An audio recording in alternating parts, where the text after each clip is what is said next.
Hi friends, welcome back to my YouTube channel. ನಿನ್ನೆ last ವಿಡಿಯೋದಲ್ಲಿ ನೋಡಿರ್ತೀರಾ, ಎಲ್ಲರೂ ಟ್ರಿಪ್ ಹೊರಟಿದ್ದೀವಿ ಅಂತ ಹೇಳ್ಬಿಟ್ಟು ಹೇಳಿದ್ದೆ. ನೈಟು ನಾವು ಬರೋ ಅಷ್ಟರಲ್ಲಿ ಬೇಗನೆ ಕರ್ಕೊಂಬಂದರು ಡ್ರೈವರ್. ತುಂಬ ಚೆನ್ನಾಗಿ ಡ್ರೈವಿಂಗ್ ಮಾಡಿದ್ರು. ಹೇಗೆ ಹೋದ್ವಿ ಅಂತಲೇ ಗೊತ್ತಾಗಲಿಲ್ಲ. ಧರ್ಮಸ್ಥಳ ರೀಚ್ ಆದ್ವಿ. ಒಂದು 1 o'clock ಅಲ್ಲ 2 o'clock ರೀಚ್ ಆದ್ವಿ ಅನಿಸುತ್ತೆ.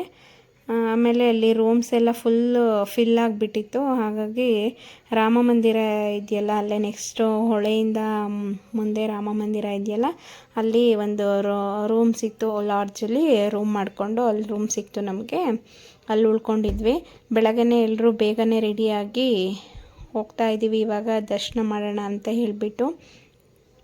ಏನಕ್ಕಪ್ಪ ಈ ರಶಲ್ಲಿ ಹೋಗ್ತಾ ಇದ್ದೀವಿ ಧರ್ಮಸ್ಥಳಕ್ಕೆ ಅಂತ ಹೇಳ್ಬಿಟ್ಟು ನೆಕ್ಸ್ಟ್ ಮುಂದೆ ನೋಡಿ ಗೊತ್ತಾಗುತ್ತೆ ನಿಮಗೇ. ನೋಡಿ, ನಾವು ಬೆಳಗ್ಗೆನೇ ಅರ್ಲಿ ಮಾರ್ನಿಂಗ್ ಒಂದು 6:30, 7ಗೆ ಹೊರಟ್ವಿ ಅನಿಸುತ್ತೆ ಅಲ್ಲಿಂದ. ಯಾವ ಥರ ಫಾಗ್ ಬೀಳ್ತಾ ಇದೆ, ಒಂಥರ ವೆದರು ತುಂಬಾ ಚೆನ್ನಾಗಿತ್ತು. ಅಷ್ಟು ಫಾಗ್ ಬೀಳ್ತಾ ಇದ್ರೂ ತುಂಬ ಸೆಕೆ ಅಂದರೆ ತುಂಬ ಸೆಕೆ. ಈ ಕಡೆ ನಮ್ಮ ಊರ ಕಡೆ ಎಲ್ಲ ಮಳೆ ಬರ್ತಾಯಿದ್ರೆ ಅಲ್ಲಂತೂ ತುಂಬ ಸೆಕೆ ಇತ್ತು. ಅಲ್ಲೂ ಮಳೆ ಬಂದಿತ್ತು, ರಾತ್ರಿ ನಾವು ಹೋದಾಗ ಮಳೆ ಇತ್ತು, ಆದ್ರೂ ತುಂಬಾ ಸೆಕೆ ಇತ್ತು. ನೋಡಿ, ಇದು ಗೇಟ್ ವೇ ಆಫ್ ಧರ್ಮಸ್ಥಳ. ಚೆನ್ನಾಗಿ ದರ್ಶನ ಎಲ್ಲ ಆಯಿತು ನಮ್ಮದು. ನೋಡಿ, ಇವಾಗ ಹೋಗ್ತಾ ಇದ್ದೀವಿ ದರ್ಶನ ಮಾಡೋಣ ಅಂತ ಹೇಳಿಬಿಟ್ಟು. ತುಂಬಾ ರಶ್ ಇತ್ತು ಅಂದರೆ ತುಂಬ ರಶ್ ಇತ್ತು. ನೀವೇ ಥಿಂಕ್ ಮಾಡಿ, ನಮಗೆ ರೂಮ್ ಸಿಕ್ಕಿಲ್ಲ ಅಂದರೆ ಇನ್ನು ಎಷ್ಟು ರಶ್ ಇತ್ತು ಅಂತ ಹೇಳ್ಬಿಟ್ಟು. ಎಲ್ಲ ಕಡೆ ರೂಮ್ ಫಿಲ್ಲು. ನೈಟ್ ಅಂತೂ ಫುಲ್ ತಲೆ ಕೆಟ್ಟೋಗ್ಬಿಟ್ಟಿತ್ತು. ಏನಪ್ಪ ಮಾಡೋದು, ಮಕ್ಕಳನ್ನ ಇಟ್ಕೊಂಡು ಕಾರಲ್ಲಿ ಹೇಗೆ ಮಲ್ಕೊಳ್ಳೋದು ಅಂತ ಹೇಳ್ಬಿಟ್ಟು. ಎಲ್ಲಿ ಯಾವ ರೂಮ್ಸ್ ನೋಡಿದ್ರು, ಯಾವ ಹೋಟೆಲಲ್ಲಿ ಕೇಳಿದ್ರು ರೂಮ್ಸ್ ಇಲ್ಲ, ಫುಲ್ ಆಗಿದೆ ಅಂತ. ಅಟ್ಲೀಸ್ಟ್ ಚಾಪೆ ಸಿಕ್ಕಿದ್ರೆ ಹಾಲಲ್ಲಾದರೂ ಮಲ್ಕೊಳ್ಳೋಣ ಅಂದರೆ ಚಾಪೆನೂ ಸಿಕ್ಕಿರಲಿಲ್ಲ, ಅಷ್ಟು ರಶ್ ಇತ್ತು. ವೆಹಿಕಲ್ಸೇ ನೋಡ್ಬೋದು ನೀವು. ಅಂದರೆ ಇವಾಗ ಸಮ್ಮರ್ ಹಾಲಿಡೇಸ್ ಇದ್ದಿದ್ದರಿಂದ ಮಕ್ಕಳನ್ನ ಕರ್ಕೊಂಡು ಎಲ್ಲರೂ ಬಂದಿರ್ತಾರೆ. ಹಾಗಾಗಿ ನೋಡಿ, ನಾವು ದೇವಸ್ಥಾನ ರೀಚ್ ಆಗೋ ಅಷ್ಟೊತ್ತಿಗೆ 7:10 ಆಗಿಬಿಟ್ಟಿತ್ತು. ಏನಕ್ಕಪ್ಪ ಬಂದಿದ್ದೀವಿ ಅಂತಂದರೆ ಗೊಂಬೆದು ತುಲಾಭಾರ ಅರ್ಕೆ ಇತ್ತು, ಅದಕ್ಕೋಸ್ಕರ ಬಂದಿದ್ವಿ. ಅಲ್ಲಿ 6:30 to 7:30 ರಿಪೋರ್ಟಿಂಗ್ ಟೈಮ್ ಇತ್ತು. ನಾವು ಆಲ್ರೆಡಿ ಟೈಮ್ ಆಗಿಬಿಟ್ಟಿತ್ತು ಅಂತ ಹೇಳ್ಬಿಟ್ಟು ಎಲ್ಲರೂ ನೋಡಿ ರನ್ನಿಂಗ್ ರೇಸ್ ಮಾಡ್ಕೊಂಡು ಓಡ್ತಾ ಇದ್ದೀವಿ. ಎಲ್ಲಿ ಆಮೇಲೆ ಮುಗ್ದೋಗ್ಬಿಡುತ್ತೆ ಅಂದರೆ ನೆಕ್ಸ್ಟ್ ಡೇ ತನಕ ಕಾಯಬೇಕು. ನಾವು ಆನ್ಲೈನಲ್ಲೇ ಬುಕ್ ಮಾಡ್ಕೊಂಡು ಹೋಗಿದ್ವಿ. ಬೆಟರ್ ಅಂದರೆ ಆನ್ಲೈನಲ್ಲೇ ಬುಕ್ ಮಾಡ್ಕೊಂಡು ಹೋಗೋದು. ನಾವು ಕರೆಕ್ಟ್ ಟೈಮಿಗಲ್ಲಿ ಇಲ್ಲ ಅಂದರೆ ಆಮೇಲೆ ನೆಕ್ಸ್ಟ್ ಡೇ ತನಕ ಕಾಯಬೇಕಾಗುತ್ತೆ ಟಿಕೆಟ್ಗೆ. ಇವತ್ತು ಟಿಕೆಟ್ ಇಸ್ಕೊಂಡ್ರೆ ಅಲ್ಲಿ ನಾಳೆನೇ ತುಲಾಭಾರ ಮಾಡೋದಂತೆ. ಹಾಗಾಗಿ ನಾವು ಆನ್ಲೈನಲ್ಲೇ ಬುಕ್ ಮಾಡ್ಕೊಂಡು ಹೋಗಿದ್ವಿ. ನಮಗೆ ಯಾರೋ ಇನ್ಫಾರ್ಮೇಷನ್ ಕೊಟ್ಟಿದ್ದರು. ಹಾಗೆಯೇ ಡ್ರೈವರು ಲಾಸ್ಟ್ ವೀಕ್ ಇನ್ನೂ ಹೋಗಿ ಬಂದಿದ್ದರು. ಹಾಗಾಗಿ ಅವರು ಹೇಳಿದರು ನಮಗೆ ಈ ಥರ ಮಾಡ್ಕೊಳ್ಳಿ ಅಂತ ಹೇಳ್ಬಿಟ್ಟು. ಅದಕ್ಕೋಸ್ಕರ ಆನ್ಲೈನಲ್ಲೇ ಬುಕ್ ಮಾಡ್ಕೊಂಡಿದ್ವಿ. ಈಗ ನೆಕ್ಸ್ಟ್ ಎಲ್ಲಪ್ಪ ತುಲಾಭಾರ ಅಂದರೆ ನಾರ್ಮಲ್ ಕ್ಯೂ ಇರಲ್ಲ, ತುಲಾಭಾರ ಅವ್ರಿಗೇ ಬೇರೆ ಕ್ಯೂ ಇರುತ್ತೆ. ನಾವೇನಾದರೂ ನಾರ್ಮಲ್ ಕ್ಯೂನಲ್ಲಿ ದರ್ಶನ ಮಾಡೋಕ್ಕೆ ನಿಂತ್ಕೊಂಡಿದ್ರೆ ಇವತ್ತೆಲ್ಲ ದರ್ಶನ ಇಡೀ ದಿನ ಆಗಿಬಿಟ್ಟಿರೋದು. ಈ ಕಡೆ ರೈಟ್ ಸೈಡಿಗೆ, ದೇವಸ್ಥಾನದಿಂದ ರೈಟ್ ಸೈಡಿಗೆ ತುಲಾಭಾರ ಕ್ಯೂ ಅಂತ ಇರುತ್ತೆ. ಆಲ್ರೆಡಿ ನಾವು ಹೋಗೋ ಅಷ್ಟರಲ್ಲಿ ತುಂಬ ಜನ ಕ್ಯೂ ನಿಂತುಬಿಟ್ಟಿದ್ರು. ಆಮೇಲೆ ಅಲ್ಲಿ ನೆಕ್ಸ್ಟು ಟಿಕೆಟ್ ತೊಗೊಂಡು ಹೊರಟ್ವಿ. ಅಲ್ಲಿ ಏನಪ್ಪ ಅಂತಂದರೆ ಒಂದು ತುಲಾಭಾರ ಟಿಕೆಟ್ಗೆ 4 ಜನ ಅಷ್ಟೇ ಬಿಡೋದು ಅಂತ ಹೇಳ್ಬಿಟ್ಟು ಹೇಳಿದ್ರು. ನಾವು ಎಷ್ಟು ರಿಕ್ವೆಸ್ಟ್ ಮಾಡ್ಕೊಂಡ್ರು ಅಲ್ಲೆಲ್ಲ ಬಿಡಲ್ಲ, ಕೇಳಿದ್ರೂ ಬಿಟ್ಟಿಲ್ಲ. ಆಮೇಲೆ ಮೋಕ್ಷ ಇದ್ದವರು, ನೀವು ಲೇಡೀಸ್ ಎಲ್ಲ ಹೋಗ್ಬಿಡಿ, ನಾವು ಹುಡುಗರು 3 ಜನ ಬರ್ತೀವಿ ಅಂತ ಹೇಳ್ಬಿಟ್ಟು ಅವರು 200 rupees ಟಿಕೆಟಲ್ಲಿ ಸ್ಪೆಷಲ್ ದರ್ಶನದಲ್ಲಿ ಬಂದರು. ಆ್ಯಕ್ಚುಲಿ ನಮಗಿಂತ ಬೇಗನೆ ದರ್ಶನ ಅವ್ರದ್ದಾಯಿತು.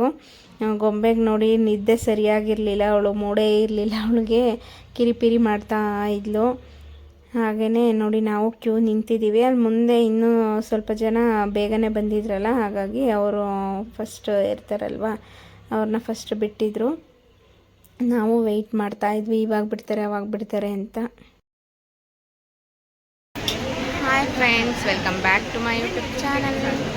ಇವತ್ತು ನಾವು ಧರ್ಮಸ್ಥಳಕ್ಕೆ ಬಂದಿದ್ದೀವಿ. ಧರ್ಮಸ್ಥಳ ದರ್ಶನ ಮಾಡ್ತಾ ಇದ್ದೀವಿ. ತುಲಾಭಾರ ಇತ್ತು ಗೊಂಬೆದು, ಹಾಗಾಗಿ ಇಲ್ಲಿ ಕ್ಯೂನಲ್ಲಿ ನಿಂತ್ಕೊಂಡಿದ್ದೀವಿ. ಬನ್ನಿ ಹೇಗಾಗುತ್ತೆ ದರ್ಶನ ಎಲ್ಲ ಅಂತ ನೋಡ್ಕೊಂಡು ಬರೋಣ. Waiting for Tulabhara. ಇವಳು ಫೋಟೋ ತೆಗಿತಿದ್ದೀನಿ ಅಂತ ಪೋಸ್ ಕೊಡ್ತಾ ಇದ್ದಾಳೆ ನೋಡಿ ಫ್ರೆಂಡ್ಸ್. ನಮ್ಮ ಗೊಂಬೆ ಬಂಗಾರಿ ನೋಡಿ.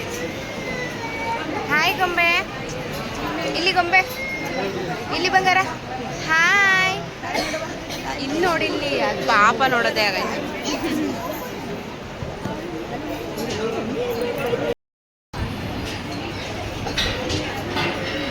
ಗೊಂಬೆ ರಾಜಣ್ಣ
ಹಂಗೆಲ್ಲ ಸೊಟ್ಟಕ್ಕೆ ಪಟ್ಟಕ್ಕೆ ಆಗಲ್ಲ.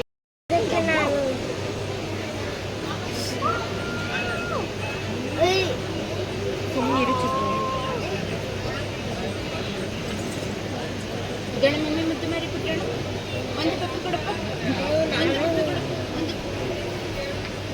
ಒಂದು ಪಪ್ಪು ಕೊಡೆ, ಒಂದು ಪಪ್ಪು ಕೊಡೆ.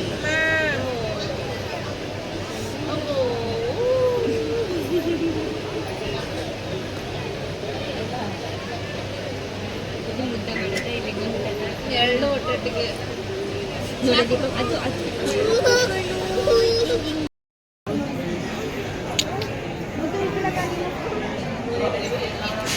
ಅಂತೂ ಇಂತೂ ಫೈನಲಿ ಒಳಗೆ ಬಂದ್ವಿ.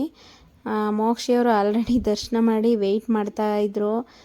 ಒಂದು ಹಾಫ್ ಆನ್ ಅವರೇ ಒಳಗೆ ವೆಯ್ಟ್ ಮಾಡಿದ್ದಾರೆ. ಅಂದರೆ ತುಲಾಭಾರ ಅವರು ಒಬ್ಬರು ಆದಂಗೆ ಕಳಿಸ್ಬೇಕಲ್ವ, ಹಾಗಾಗಿ. ಆಮೇಲೆ ನೆಕ್ಸ್ಟ್ ಇಲ್ಲಿ ಮತ್ತೆ ಇನ್ನೊಂದು ರೌಂಡು ನಮ್ಮ ಜೊತೆನೂ ದರ್ಶನ ಮಾಡೋಕ್ಕೆ ಅಂತ ಹೇಳ್ಬಿಟ್ಟು ನಿಂತ್ಕೊಂಡಿದ್ದಾರೆ. ಅಲ್ಲಿ ಮುಂದೆ ಫ್ರಂಟ್ ಗೇಟಲ್ಲಿ ಅಷ್ಟೇ ಬಿಡಲ್ಲ, ಇಲ್ಲಿ ತುಲಾಭಾರ ಅಂದರೂ ಎಷ್ಟು ಜನ ಇದ್ರೂ ಬಿಡ್ತಾರೆ.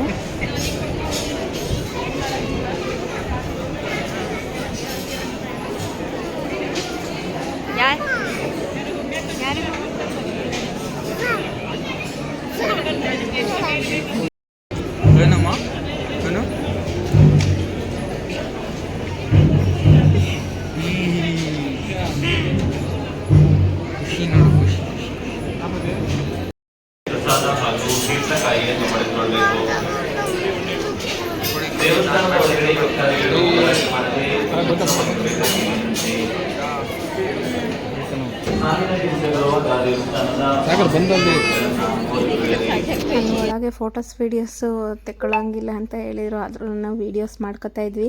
ಅದಕ್ಕೆ ಮೋಕ್ಷಿ ಎದುರಿಸ್ತಾ ಇದ್ರು, ಬಂದರು ಅಲ್ಲಿ ಇವಾಗ ಕಿತ್ಕೋತಾರೆ ನಿಮ್ಮ ಫೋನು, ನಾನಂತೂ ಇಸ್ಕೊಬರಲ್ಲ, ವಾಪಸ್ಸು ಅಲ್ಲೇ ಬಿಟ್ಟು ಬರ್ತೀನಿ ಅಂತ ಹೇಳ್ಬಿಟ್ಟು. ನೋಡಿ ಇದೊಂಥರ ಯೂನಿಕಾಗಿ ಚೆನ್ನಾಗಿದೆ ಅನ್ನಿಸ್ತು, ಹಾಗೆ ಒಂದು ವೀಡಿಯೋ ಮಾಡ್ಕೊಂಡ್ವಿ. ಅದು ಏನೋ ಮಾಡ್ತಿದ್ದಾರೆ ಅಂತ ಹೇಳ್ಬಿಟ್ಟು ಫುಲ್ಲು ಒಳಗೆ